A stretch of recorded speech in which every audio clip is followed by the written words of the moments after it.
अल्लाह बोल, निजीकरण पे अल्लाह बोल, निजीकरण पे अल्लाह बोल।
जापान की प्रधानमंत्री के साथ गिटार बजाते हुए दिखाई दे रहे थे।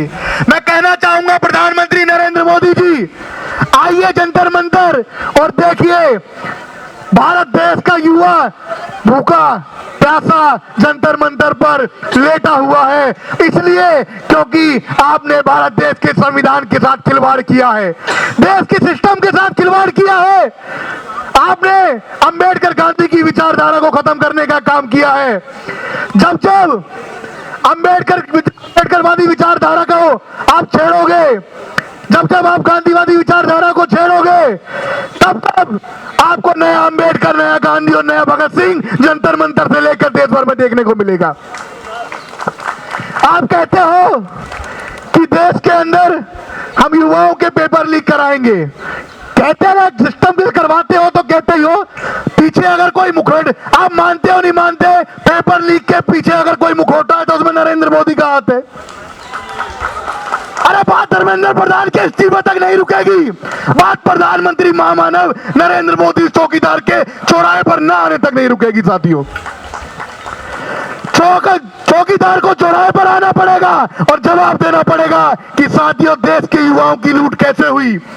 सोनम वांगचुक जी यहाँ पर आमरण अनशन पर बैठे हुए, भूख हड़ताल पर बैठे हुए, क्रांतिकारी इस्तेमाल करते हुए, सलाम करते हुए मैं यही कहना चाहूंगा, ये सोनम वांगचुक जी की लड़ाई नहीं है कि एक युवा की लड़ाई है, तमाम उन युवाओं की लड़ाई है जो कह रहे हैं देश के अंदर कि हम प्रधानमंत्री नरेंद्र मोदी जी तुम्हारे झुकाने से झुकेंगे नहीं, तुम्हारे डराने से डरेंगे नहीं। अगर आपको लगता है कि हम डर गए तो आइए जंतर मंतर पर आंख से आंख मिलाइए, इनमें से किसी की आंखों में डर दिखाई नहीं देगा आपको।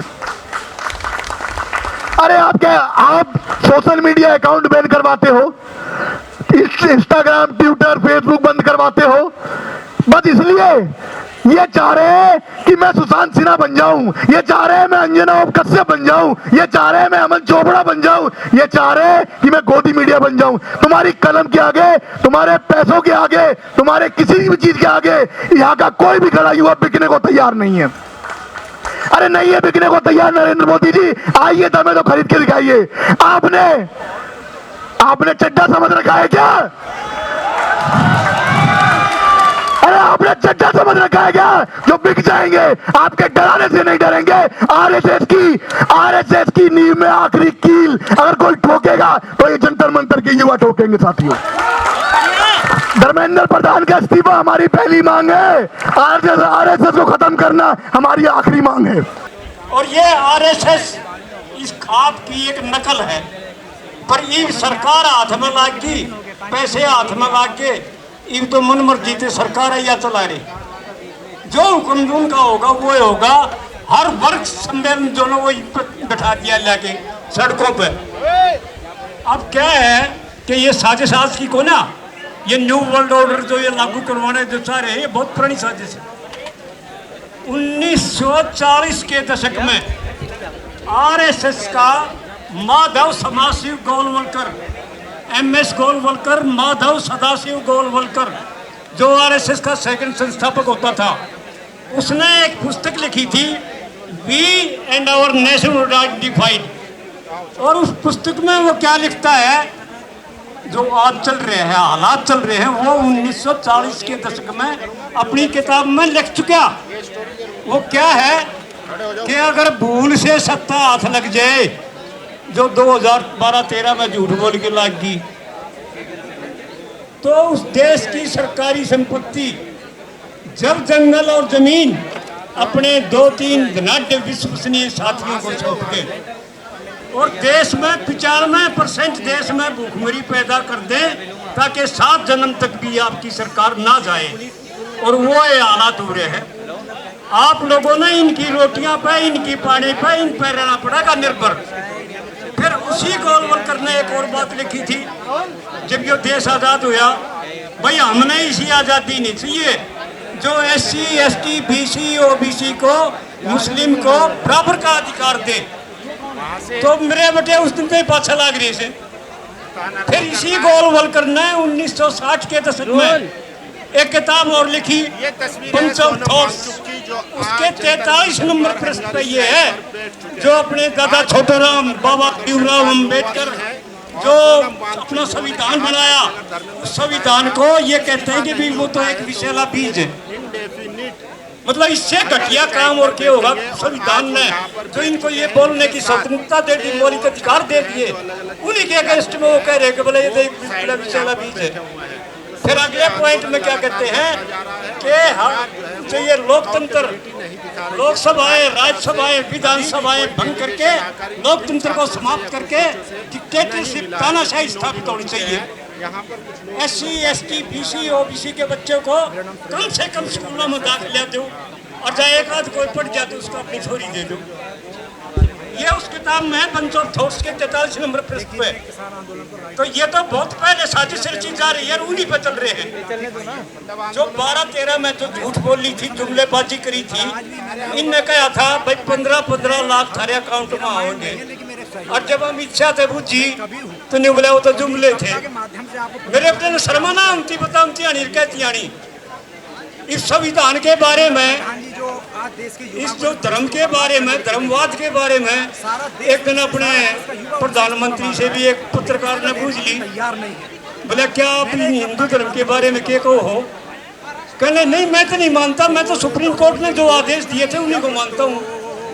वो 11 दिसंबर 1995 में सुप्रीम कोर्ट के आदेश थे कि हिंदू कोई धर्म नहीं, ये एक जीवन पद्धति है।